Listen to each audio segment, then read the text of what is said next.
we're in crazy time, Hart. Well, look, I might drink a little more than usual today because, I mean, I don't know when this is airing, but this is a shit day because a guy who sat there, Charlie Kirk, got shot today. Yeah. And I can't stop thinking about it. Neither can I. And we shouldn't. And if you're on the other side of the political divide and you don't care because the wrong team guy got shot, fuck you. You're what's wrong with this country. I love when our country can yell, scream, point, cajole, mock. Anything past that, I just can't. I can't. Right. No, I have, well, I'm going to be all over this Friday night on my show, of course, but just the fight I have been having with the left, while I'm, of course, the irony, as a lot of people in my position, is still a liberal, just a traditional liberal, won't go along with their, like a lot of the stuff that's just crazy out there too far, which gets Trump elected, blah, blah, blah.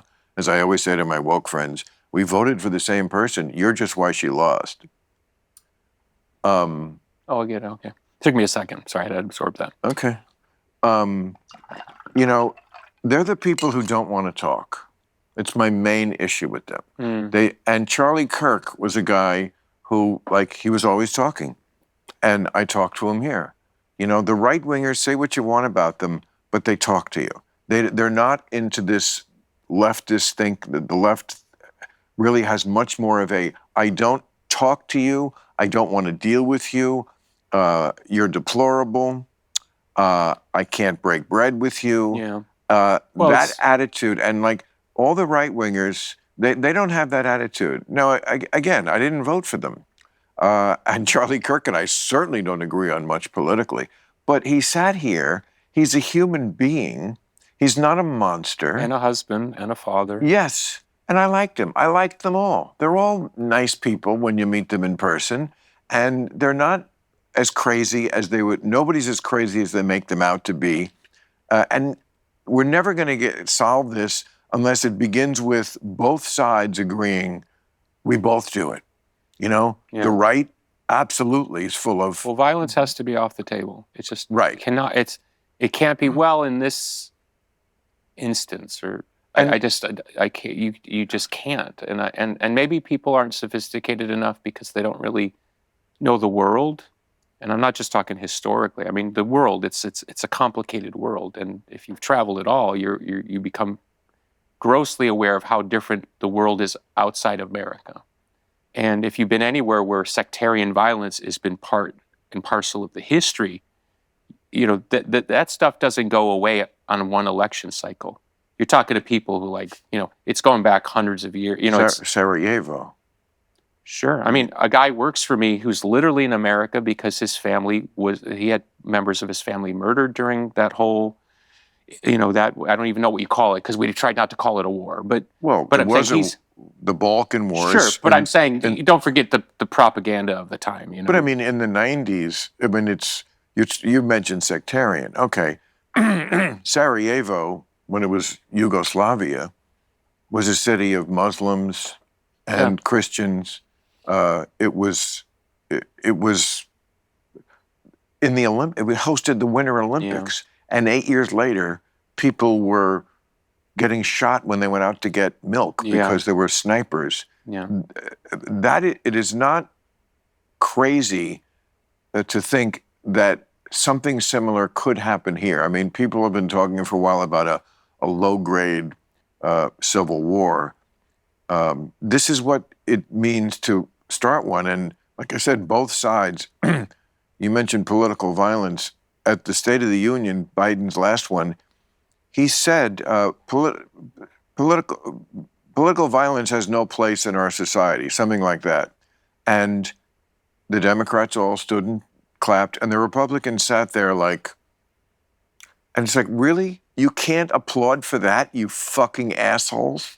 And again, unless we start with both sides, the Luigi Mangionis, which is like, you know, I hope this isn't becoming like a copycat thing. Like, oh, this is cool. But sorry, but that's why I think we need to say culturally, societally, left, right, American, don't care, ambivalent. Political violence has to be off the table. It cannot be an instrument to achieve goal. It just can't. And it can't be rationalized. It can't be asterisked. It just can't. It just can't, because what we have is so rare. And both of us are the beneficiaries of a free market system. And that free market system is not fair to everyone. And free speech system. Well, that's always been my biggest thing.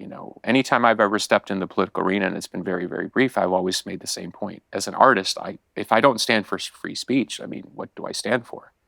Because invariably, somebody's going to stand up and say, you can't say that, you can't sing that, right?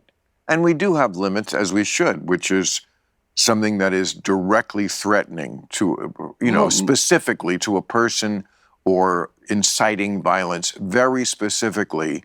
Of course, and we do, that is already in our canon. But it's like when you have kids and you say to your kids, like, they want to argue a point, you go, yeah, but you know what you did was wrong. Okay, so I think most people understand where the line is. They want to pretend that they forgot it. Or do kids know what they do is wrong? I mean, my children do. Really? How do they know? Because they're kids. Because they just know. No, really? No, I'm saying. I'm making a very simple point. But I'm really asking because I don't have kids, and I feel like kids, being kids, who are, you're not born knowing anything, so you kind of have to learn it. I feel like kids are feral, and well, Bill, what?